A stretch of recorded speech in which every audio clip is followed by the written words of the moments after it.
Welcome everyone. This is Acid Roots. We've got the continuation of Chrono Trigger. So Marl has disappeared and it's up to Chrono to come to her rescue. Now obviously what this is going to instill is responsibility right within the first 10 minutes of the game. Chrono is to make a heroic decision, and you're going to find that you're going to be making a few of these throughout.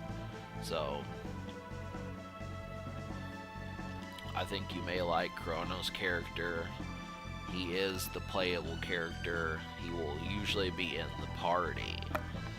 So I'm not going to spoil the plot for you, but you're going to see some differences here. I think most of you could probably tell that Luca is going to be a part of the party, but she's not going to join us right now. She's going to figure out what's going on because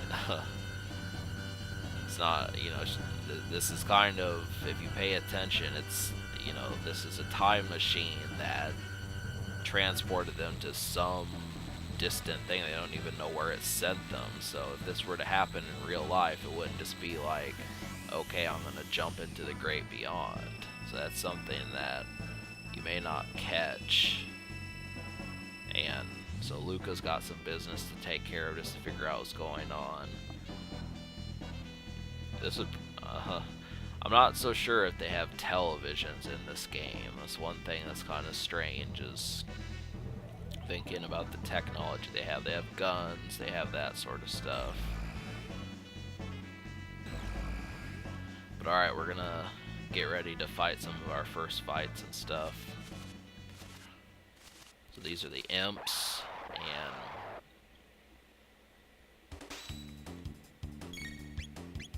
we don't quite have techniques yet. You're gonna need those. And also, if you notice, I have the enemies set to wait. I didn't, if you want an extra difficulty, you can put the battle mode in active, and I think you can actually switch it in the game, so it's not just at the beginning. If it is active, they will attack you even if you're trying to heal yourself and look for an item or decide what technique you want to use. So it's a little bit tougher. It keeps you on your toes. Not many RPGs have really utilized this, I don't think. But then, RPGs kind of changed after about 2001 or so. That's what I've always thought. But Chrono's pretty strong, right off the bat. He is going to be the strongest of most of your party members, except for possibly, well, you'll see some of them. But for the most part, he's one of the strongest. Usually the main character is about middle of the road, but he's actually pretty liable. And his element is lightning. We'll get into that soon. You're going to be seeing moves that he will use, but he only has the wooden sword right now. So we're going to get some of these treasure chests, and we definitely want to equip some stuff. And pretty much I'm going to wind up going to a shop. So these guys are playing a game of kick. They're just kicking the ball around. And yes, that's right, I have Cyclone now, so we're going to demonstrate that.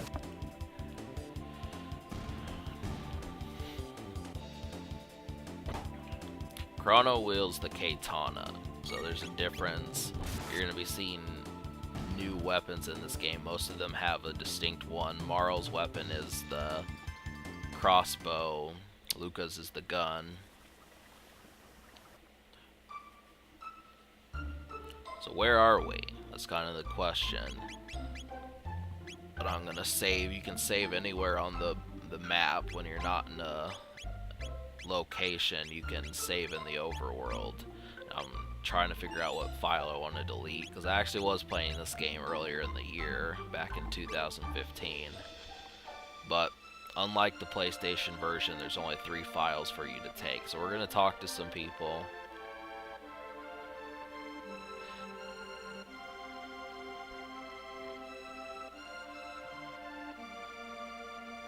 Alright, so Secret's out, we're in 600 AD.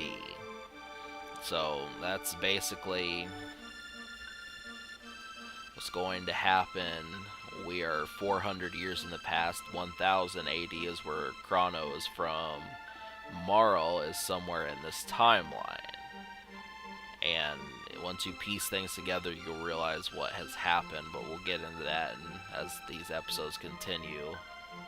Now, this is something. You talk to this guy, you buy him a drink. I don't know how much money he'll take, but you buy him a drink and he'll tell you some stuff. Now, this assumes that you don't already know where to go, and I mean, back in 95, 96 when this game came out, it was kind of like, well, what else did you have to do besides go to the towns? So you'll learn most of the stuff to do as you walk around. That's basically all you have to do is just go through a few things. It's not...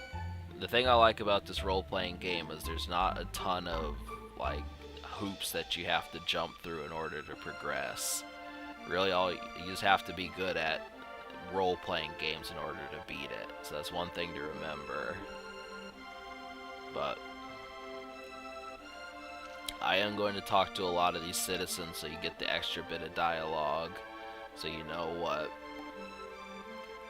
is going on. Now obviously I do not have the most amount of money, but we will get some as things progress. I'd say pretty much by one of the first bosses in the game we will have Chrono and Marl equipped rather well. But as of right now, there's only 2 visible party members, but you'll be seeing more. So what does 600 AD have to offer? Well, we will find out in a future episode. The only place left to go, we could go to the south, but we're going to go to the north because that's how to progress. So, alright, subscribe for